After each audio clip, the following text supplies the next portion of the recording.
रात के अंधेरे में दिल्ली मुंबई एक्सप्रेसवे पर एक कार तेजी से दौड़ रही। चालक सीट पर बैठा अमन अपनी पत्नी रीना के साथ मुंबई की ओर जा रहा था। दोनों की शादी को अभी महीने भर ही हुआ था और ये उनका पहला लंबा रोड ट्रिप था। अमन ने स्टीयरिंग व्हील पर अपनी पकड़ मजबूत की और कहा, रीना, तुम्हें लगता है कि हमें इतनी रात गए सफर करना चाहिए था? रीना ने अपने पति की ओर देखा और मुस्कुराई। अरे चिंता मत करो, हम दोनों साथ हैं और ये एक अच्छा अनुभव होगा। वैसे भी हमें कल दोपहर तक मुंबई पहुंचना है। अमन ने सिर हिलाया और गाड़ी की गति बढ़ा दी। रात के 2 बज चुके थे और सड़क पर ट्रैफिक नाम मात्र का था। दूर दूर तक फैली सुनसान सड़क और आसपास का अंधेरा उन्हें थोड़ा असहज कर रहा था। अचानक रीना चीख पड़ी, अमन रुको। अमन ने ब्रेक लगाए और गाड़ी को किनारे कर दिया। क्या हुआ? उसने घबराकर पूछा। रीना ने सड़क की ओर इशारा किया। वहां देखो, कोई औरत खड़ी है। अमन ने आगे देखा। सच में सड़क के किनारे एक औरत खड़ी थी। वह सफेद साड़ी पहने थी और उसके लंबे काले बाल हवा में लहरा रहे थे। वह अपना हाथ हिला रही थी जैसे किसी की मदद मांग रही हो। हमें उसकी मदद करनी चाहिए, रीना ने कहा। अमन को कुछ अजीब लग रहा था। रीना, ये ठीक नहीं लग रहा। इतनी रात को कोई अकेली औरत यहाँ क्या कर रही है? लेकिन रीना ने जोर दिया, अमन, वह मुसीबत में हो सकती है। हम उसे यूं ही नहीं छोड़ सकते। अमन ने गहरी सांस ली और गाड़ी को धीरे धीरे उस औरत की ओर बढ़ाया। जैसे जैसे वे करीब पहुंचे, उन्होंने देखा कि औरत का चेहरा बेहद पीला था और उसकी आंखें लाल थीं। रीना ने खिड़की खोली और पूछा, बहन जी, क्या आप ठीक हैं? क्या आपको कोई मदद चाहिए? औरत ने धीरे से सिर हिलाया और कहा, मेरी गाड़ी खराब हो गई है। क्या आप मुझे अगले गांव तक छोड़ सकते हैं? अमन और रीना ने एक दूसरे की ओर देखा। अमन ने कहा, ठीक है, आप पीछे बैठ जाए। जैसे ही औरत पीछे की सीट पर बैठी, अमन को एक अजीब सी ठंडक महसूस हुई। उसने रीना की ओर देखा, जो अब थोड़ी असहज लग रही थी। गाड़ी फिर से चलने लगी। कुछ देर तक सन्नाटा छाया रहा। फिर अचानक पीछे से एक आवाज आई, मुझे यहीं उतार दीजिए। अमन ने रीना की ओर देखा और फिर पीछे मुड़कर देखा। उसका दिल धक से रह गया। पीछे की सीट खाली थी। रीना, उसने धीरे से कहा, वह औरत कहाँ गई? रीना ने डरते हुए पीछे देखा और चीख पड़ी, अमन, वह गायब हो गई। अमन ने गाड़ी रोक दी और दोनों बाहर निकले। वे चारों ओर देखने गए, लेकिन कहीं कोई नहीं था, सिर्फ अंधेरा और सन्नाटा। ये कैसे हो सकता है? रीना ने कांपते हुए कहा, वह तो अभी अभी यहाँ थी। अमन ने अपनी पत्नी को गले लगा लिया। शायद हमने कोई भूत देखा है, उसने कहा। हालांकि वह खुद भी इस बात पर विश्वास नहीं कर पा रहा था। वे दोनों वापस गाड़ी में बैठ गए, लेकिन अब उनके दिलों में डर समा गया था। अमन ने गाड़ी स्टार्ट की और वे आगे बढ़े, लेकिन अब उन्हें हर पल ऐसा लग रहा था जैसे कोई उन्हें देख रहा। कुछ किलोमीटर आगे जाने के बाद उन्होंने एक छोटा सा ढाबा देखा। अमन ने गाड़ी रोक दी और कहा, चलो यहाँ रुकते हैं, शायद कुछ पता चले। वे ढाबे में घुसे। वहां एक बूढ़ा आदमी चाय बना रहा था। उसने उन्हें देखा और मुस्कुराया। आइए साहब, क्या लेंगे? अमन ने 2 चाय का ऑर्डर दिया और फिर पूछा, चाचा, क्या आपने कभी इस सड़क पर कोई अजीब घटना देखी? बूढ़े ने उनकी ओर ध्यान से देखा और फिर धीरे से कहा, बेटा, तुम लोगों ने उसे देखा क्या? रीना ने पूछा, किसे चाचा? बूढ़े ने आसपास देखा और फिर धीमी आवाज में कहा, वह औरत जो रात में लोगों को लिफ्ट मांगती है। कहते हैं कि वह एक भटकी हुई आत्मा है। 20 साल पहले उसकी मौत इसी सड़क पर हुई थी, एक कार दुर्घटना में। अमन और रीना के चेहरे पर हवाएं उड़ गई। उन्होंने एक दूसरे की ओर देखा। उनकी आंखों में डर साफ झलक रहा था। बूढ़े ने आगे कहा, लेकिन तुम लोग खुशकिस्मत हो। वह जिन लोगों को अपने साथ ले जाती है, वे कभी वापस नहीं आते। अमन ने अपनी चाय का कप मजबूती से पकड़ लिया। उसके हाथ कांप रहे थे। क्या हम कुछ कर सकते हैं उसकी मदद के लिए? बूढ़े ने सिर हिलाया। नहीं बेटा, वह तो अब इस दुनिया की नहीं रही। लेकिन हाँ, अगर तुम लोग सुरक्षित रहना चाहते हो तो मेरी एक बात मानो। रीना ने उत्सुकता से पूछा, क्या चाचा? बूढ़े ने अपनी जेब से एक ताबीज निकाला और उन्हें दिया। इसे अपने साथ रखो, ये तुम्हें उस औरत से बचाएगा। अमन ने ताबीज को देखा। वह एक सामान्य सा ताबीज लग रहा था, लेकिन उस पर कुछ अजीब से निशान बने थे। बूढ़े ने कहा, और हाँ, एक और बात, अगर तुम्हें फिर कभी वह औरत दिखे तो उसकी आंखों में मत देखना। वह तुम्हारी आत्मा को अपने वश में कर लेगी। अमन और रीना ने एक दूसरे की ओर देखा। उन्होंने बूढ़े को धन्यवाद दिया और वापस अपनी गाड़ी की ओर चल दिए। जैसे ही वे गाड़ी में बैठे, रीना ने कहा, अमन, मुझे डर लग रहा है, क्या हम वापस लौट सकते हैं? अमन ने अपनी पत्नी का हाथ थामा। नहीं रीना, हम वापस नहीं जा सकते, हमें आगे बढ़ना होगा, लेकिन डरो मत, मैं हूं ना तुम्हारे साथ। उन्होंने गाड़ी स्टार्ट की और फिर से सफर शुरू कर दिया, लेकिन अब हर मोड़ पर, हर पेड़ के पीछे उन्हें वह औरत नजर आ रही थी। क्या वे सच में किसी भूत से मिले थे, या फिर यह सिर्फ उनके डर का नतीजा था? रात अभी बाकी थी और उनका सफर अभी खत्म नहीं हुआ था। क्या वे सुरक्षित मुंबई पहुंच पाएंगे, या फिर रास्ते में कुछ और भयानक घटनाएं उनका इंतजार कर रही थी? अमन और रीना की गाड़ी अब एक घने जंगल के बीच से गुजर रही थी। सड़क के दोनों ओर ऊंचे ऊंचे पेड़ थे, जिनकी शाखाएं रात के अंधेरे में भूतों की तरह लग रही थीं। हवा में एक अजीब सी सीटी बज रही थी, जैसे कोई उन्हें बुला रहा हो। रीना ने खिड़की बंद कर ली और अमन से कहा, मुझे लगता है हम एक गलत रास्ते पर आ गए हैं। जीपीएस क्या कह रहा है? अमन ने अपने फोन को देखा और चिंतित होकर कहा, अजीब बात है, जीपीएस काम नहीं कर रहा, नेटवर्क भी नहीं आ रहा। रीना का दिल धड़कने लगा। अमन, मुझे डर लग रहा है, क्या हम कहीं रुक सकते हैं? अमन ने आगे देखा और कहा, देखो, वहां कुछ रोशनी दिखाई दे रही है, शायद कोई काम हो, वहीं रुक जाते हैं। जैसे जैसे वे रोशनी की ओर बढ़े, उन्होंने देखा कि वह एक पुराने से मंदिर की थी। मंदिर के बाहर एक साधु बैठा था, जो धुनी रमाए हुए था। अमन ने गाड़ी रोकी और दोनों बाहर निकले। साधु ने उन्हें देखा और मुस्कुराया। आओ बेटा, कहाँ से आ रहे हो? अमन ने कहा, बाबा, हम दिल्ली से मुंबई जा रहे हैं, लगता है रास्ता भटक गए हैं। साधु ने उन्हें ध्यान से देखा और फिर कहा, बेटा, तुम लोग सिर्फ रास्ता ही नहीं, अपनी किस्मत से भी भटक गए हो। क्या तुम्हें पता है कि ये कौन सा रास्ता है? रीना ने डरते हुए पूछा, कौन सा रास्ता बाबा? साधु ने धीरे से कहा, यह चुड़ैल पथ है, यहाँ से जो गुजरता है वो वापस नहीं लौट। अमन और रीना के चेहरे पर हवाएं उड़ गई। अमन ने हिम्मत करके पूछा, बाबा, हमने कुछ देर पहले एक औरत को देखा था सड़क पर, क्या आप उसके बारे में कुछ जानते हैं? साधु की आंखें चमक उठी। अरे वाह, तो तुम लोगों ने उसे देखा? वह कोई औरत नहीं, एक चुड़ैल है। वह इस रास्ते पर भटके हुए लोगों को अपना शिकार बनाती है। रीना ने कांपते हुए कहा, लेकिन बाबा, हम तो बच गए। साधु ने गंभीरता से कहा, बेटी, तुम अभी बचे नहीं हो। जब तक तुम इस रास्ते पर हो, तब तक खतरा टला नहीं है। अमन ने पूछा, तो हम क्या करें बाबा, कैसे बचें इस खतरे से? साधु ने उठकर मंदिर के अंदर जाकर कुछ लाया। वह एक छोटी सी पोटली थी। इसमें कुछ विभूति और मन पड़े हुए चावल है, इन्हें अपने पास रखो। और हाँ, एक बात याद रखना, अगर वह फिर दिखे तो उसका नाम लेकर पुकारना। रीना ने पूछा, लेकिन बाबा, हमें उसका नाम कैसे पता चलेगा? साधु ने रहस्यमय ढंग से कहा, जब वक्त आएगा तुम्हें पता चल जाएगा। अमन और रीना ने साधु को प्रणाम किया और वापस गाड़ी में बैठ गए। अब उनके पास दो चीजें थीं, ढाबे वाले बूढ़े का दिया हुआ ताबीज और साधु की दी हुई पोटली। जैसे ही उन्होंने गाड़ी स्टार्ट की, साधु ने कहा, और हाँ, एक बात और, अगले चौराहे पर दाईं ओर मुड़ना, वहीं से तुम्हारा असली इम्तिहान शुरू हो। गाड़ी आगे बढ़ी। अमन और रीना दोनों के दिल धड़क रहे थे। उन्हें लग रहा था जैसे वे किसी भयानक सपने में फंस गए हों। कुछ दूर जाने के बाद उन्हें चौराहा दिखाई दिया। अमन ने गाड़ी धीमी की और दाईं ओर मुड़ने की तैयारी की। तभी अचानक से एक तेज आवाज आई, रुको। अमन ने ब्रेक लगाए और दोनों ने सामने देखा। उनकी आंखें फटी की फटी रह गई। सड़क के बीचों बीच वही औरत खड़ी थी जिसे उन्होंने पहले देखा था, लेकिन इस बार वह अलग दिख रही थी। उसके बाल हवा में उड़ रहे थे, उसकी आंखें लाल थीं और उसके पैर जमीन से कुछ ऊपर थे। रीना चीख पड़ी, अमन, वह हवा में तैर रही है। अमन ने गाड़ी को रिवर्स करने की कोशिश की, लेकिन इंजन बंद हो गया। वह औरत धीरे धीरे उनकी ओर बढ़ने लगी। अमन ने रीना का हाथ पकड़ा और कहा, रीना, हमें उसका नाम पुकारना है, लेकिन कैसे? रीना ने अपनी आंखें बंद की और गहरी सांस ली।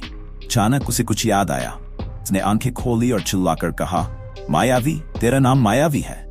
जैसे ही उसने ये नाम पुकारा, वह औरत रुक गई। उसके चेहरे पर एक अजीब सा भाव आया। अमन ने जल्दी से ताबीज और पोटली निकाली। उसने विभूति और चावल उस औरत की ओर फेंके और कहा, मायावी, तुम्हें शांति मिले, अब हमें जाने दो। अचानक एक तेज रोशनी चमकी और वह औरत गायब हो गई। उसकी जगह पर अब एक सुंदर सी औरत खड़ी थी जिसके चेहरे पर शांति थी। वह धीरे से बोली, धन्यवाद, तुम लोगों ने मुझे मुक्ति दिला दी। मैं 20 साल से इस सड़क पर भटक रही थी, अब मैं आजाद हूँ। ये कहकर वह धीरे धीरे गायब हो गई। अमन और रीना हैरान रह गए। उन्होंने एक दूसरे को गले लगा लिया। उनकी आंखों में आंसू थे। तभी दूर से एक रोशनी दिखाई दी। वह एक ट्रक था जो उनकी ओर आ रहा था। ट्रक ड्राइवर ने उन्हें देखा और रुका। क्या हुआ भाई साहब, गाड़ी खराब हो गई क्या? उसने पूछा। अमन ने कहा, हाँ भाई, थोड़ी मदद चाहिए थी। ट्रक ड्राइवर ने मुस्कुराकर कहा, कोई बात नहीं, मैं मुंबई जा रहा हूं, चलो मैं तुम्हारी गाड़ी को खींचकर ले चलता हूं। अमन और रीना ने राहत की सांस ली। उन्होंने एक बार फिर पीछे मुड़कर देखा जहां वह औरत खड़ी थी। वहां अब कुछ नहीं था सिवाय एक पुराने से मंदिर के जिसकी मूर्ति पर फूल चढ़े हुए थे।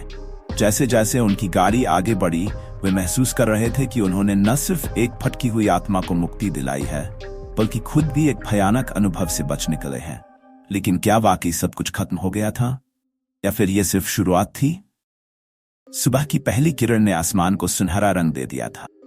अमन और रीना की गाड़ी अब ट्रक के पीछे पीछे चल रही थी। रात के भयानक अनुभव के बाद दोनों थोड़ा राहत महसूस कर रहे थे। रीना ने अमन की ओर देखा और कहा, मुझे अभी भी विश्वास नहीं हो रहा कि हमने जो कुछ देखा वह सच था। अमन ने सिर हिलाया। मैं भी हैरान हूं, लेकिन एक बात तो तय है, हमने किसी आत्मा को मुक्ति दिलाई। तभी ट्रक ड्राइवर ने अपना वाहन रोका और उनकी ओर आया। भाई साहब, थोड़ा रुकना पड़ेगा, आगे एक छोटा सा कस्बा है, वहां नाश्ता कर लेते हैं। वे एक छोटे से ढाबे पर रुके। जैसे ही वे अंदर गए, उन्होंने देखा कि वहां पहले से ही कुछ लोग बैठे थे। एक कोने में एक बुजुर्ग महिला बैठी थी। इसकी आंखें बंद थीं और वह कुछ बुदबुदा रही थी। अमन और रीना ने एक टेबल पर बैठकर चाय और पराठे का ऑर्डर दिया। जब वे खा रहे थे, तभी वह बुजुर्ग महिला उनके पास आई। बेटा, उसने अमन से कहा, तुम लोग बहुत बड़े खतरे से बे। अमन और रीना चौंक गए। रीना ने पूछा, आपको कैसे पता? बुजुर्ग महिला ने अपनी आंखें खोली। वे सफेद थी, जैसे उसे कुछ दिखाई नहीं देता हो। मैं देख सकती हूँ जो दूसरे नहीं देख सकते। तुम लोगों ने मायावी को मुक्त किया, लेकिन तुम्हारा सफर अभी खत्म नहीं हुआ है। अमन ने पूछा, क्या मतलब? बुजुर्ग महिला ने कहा, मायावी सिर्फ एक थी। इस रास्ते पर ऐसी कई आत्माएं भटक रही हैं, और अब जब तुमने एक को मुक्त किया है, बाकी भी तुम्हारी ओर आकर्षित होंगी। रीना का चेहरा पीला पड़ गया। तो हम क्या करें? बुजुर्ग महिला ने अपनी चोली से एक छोटा सा शीशा निकाला। इसमें पवित्र जल है, इसे अपने साथ रखो और याद रखो, हर आत्मा का एक नाम होता है, एक कहानी होती है। उन्हें समझो, उनकी मदद करो। अमन ने शीशा लेते हुए कहा, लेकिन हमें उनके नाम कैसे पता चलेंगे? बुजुर्ग महिला मुस्कुराई, जब वक्त आएगा तुम्हारा दिल जान जाएगा। इतना कहकर वह वापस अपनी जगह पर चली गई। अमन और रीना ने एक दूसरे की ओर देखा। उनके चेहरों पर चिंता के भाव थे। ट्रक ड्राइवर ने उन्हें आवाज दी, चलो भाई साहब, निकलते हैं। वे फिर से सफर पर निकल पड़े। अब सूरज पूरी तरह से निकल चुका था और आसपास का नजारा बदल गया था। सड़क के दोनों ओर खेत दिखाई दे रहे थे और दूर दूर तक फैले पहाड़। अचानक ट्रक ड्राइवर ने ब्रेक लगाए। अरे बाप रे, उसने चिल्लाकर कहा। अमन ने आगे देखा। सड़क के बीच में एक छोटा सा बच्चा खड़ा था। वह रो रहा था और अपनी मां को पुकार रहा था। रीना ने कहा, अमन, हमें उसकी मदद करनी चाहिए। लेकिन अमन को कुछ गड़बड़ लग रही थी। रीना, याद करो बुजुर्ग महिला ने क्या कहा था, यह भी एक आत्मा हो सकती। रीना ने अपनी आंखें बंद की और गहरी सांस ली। फिर अचानक उसने आंखें खोली और कहा, राजू, उसका नाम राजू है। जैसे ही उसने ये नाम पुकारा, बच्चे ने उनकी ओर देखा। उसके चेहरे पर एक अजीब सा भाव आया। अमन ने जल्दी से शीशे से पानी निकाला और उस पर छिड़का। राजू, तुम्हें शांति मिले, अपनी मां के पास जाओ। अचानक बच्चे के चारों ओर एक चमक फैल गई। उसके चेहरे पर मुस्कान आ गई और वह धीरे धीरे गायब हो गया। ट्रक ड्राइवर हैरान रह गया। ये क्या था? अमन ने उसे समझाया, भाई साहब, ये एक लंबी कहानी है, बस इतना समझ लीजिए कि हम कुछ खास काम कर रहे हैं। वे फिर से आगे बढ़े। लेकिन अब अमन और रीना समझ गए थे कि उनका सफर सिर्फ मुंबई तक का नहीं था। उन्हें कई भटकी हुई आत्माओं को मुक्ति दिलानी थी। दिन बीतता गया। वे कई छोटे छोटे कस्बों और गांवों से गुजरे। हर जगह उन्हें कोई न कोई आत्मा मिली। कभी एक बूढ़ा आदमी जो अपने घर का रास्ता भूल गया था, कभी एक युवा लड़की जो अपने प्रेमी का इंतजार कर रही थी। हर बार अमन और रीना ने उन्हें पहचाना, उनके नाम पुकारे और उन्हें मुक्ति दिलाई। शाम होने लगी थी। ट्रक ड्राइवर ने कहा, भाई साहब, अब मुंबई ज्यादा दूर नहीं है, बस 1 घंटे का रास्ता है। अमन और रीना ने राहत की सांस ली। उन्हें लगा कि शायद अब उनका काम पूरा हो गया है, लेकिन तभी सड़क के किनारे उन्हें एक औरत दिखाई दी। अब बहुत सुंदर थी, लेकिन उसके चेहरे पर दर्द का भाव था। वह किसी का इंतजार कर रही थी। रीना ने कहा, अमन, यह आखिरी है, मुझे पता है। अमन ने गाड़ी रोकी। वे दोनों उतरे और उस औरत के पास गए। रीना ने धीरे से कहा, सीता, तुम सीता हो ना? औरत ने उनकी ओर देखा। उसकी आंखों में आंसू थे। तुम्हें कैसे पता? अमन ने कहा, सीता, तुम्हारा इंतजार खत्म हो गया है। तुम्हारा राम तुम्हारा इंतजार कर रहा है। जैसे ही उसने यह कहा, सीता के चारों ओर एक तेज रोशनी फैल गई। उसके चेहरे पर मुस्कान आ गई और वह धीरे धीरे गायब हो गई। अमन और रीना ने एक दूसरे को गले लगा लिया। उन्होंने महसूस किया कि उन्होंने न सिर्फ कई आत्माओं को मुक्ति दिलाई है, बल्कि खुद भी एक अद्भुत यात्रा से गुजरे हैं। जैसे ही वे वापस गाड़ी की ओर मुड़े, उन्होंने देखा कि आसमान में एक इंद्रधनुष बन रहा था। यह मानो उनके सफर की सफलता का प्रतीक था। ट्रक ड्राइवर ने मुस्कुराते हुए कहा, चलो भाई साहब, अब मुंबई चलते हैं। लगता है आपका असली सफर तो यहीं पूरा हो गया। अमन और रीना ने एक दूसरे की ओर देखा और मुस्कुराए। वे जानते थे कि यह सफर उन्हें कभी नहीं भूलेगा, और शायद यह सिर्फ शुरुआत थी उनके नए जीवन की। जैसे जैसे वे मुंबई की ओर बढ़े, उन्हें लगा कि वे अब पहले से कहीं ज्यादा मजबूत और समझदार हो गए हैं। उन्होंने न सिर्फ भूतों से सामना किया, बल्कि उन्हें समझा और उनकी मदद की। मुंबई की चमचमाती लाइटें दूर से दिखने लगी। अमन और रीना ने एक दूसरे का हाथ थामा। वे जानते थे कि चाहे जो भी हो, वे हमेशा एक दूसरे के साथ रहेंगे, और शायद कभी कभी वे फिर से किसी भटकी हुई आत्मा की मदद करेंगे। मुंबई शहर की चकाचौंध में अमन और रीना की गाड़ी प्रवेश कर चुकी। ट्रक ड्राइवर ने उन्हें एक होटल के पास छोड़ दिया और विदा ली। जैसे ही वे होटल में प्रवेश करने लगे, उन्हें एक अजीब सी घबराहट महसूस हुई। रीना ने अमन का हाथ पकड़ा और कहा, अमन, मुझे लगता है कि हमारा काम अभी पूरा नहीं हुआ है। अमन ने उसकी ओर देखा और सिर हिलाया। मुझे भी ऐसा ही लग रहा है। वे होटल के रिसेप्शन पर पहुंचे और चेक इन की प्रक्रिया शुरू की। तभी उन्होंने एक आवाज सुनी, क्या आप लोग वही है जो भटकी हुई आत्माओं की मदद करते हैं? वे मुड़े और देखा कि एक बुजुर्ग व्यक्ति उनकी ओर देख रहा था। उसकी आंखों में एक अजीब सी चमक थी। अमन ने धीरे से पूछा, आप कौन है? बुजुर्ग ने मुस्कुराते हुए कहा, मैं रघु हूँ। मैं एक प्राचीन मंदिर का पुजारी था। मैंने सुना है कि आप लोगों ने कई आत्माओं को मुक्ति दिलाई है।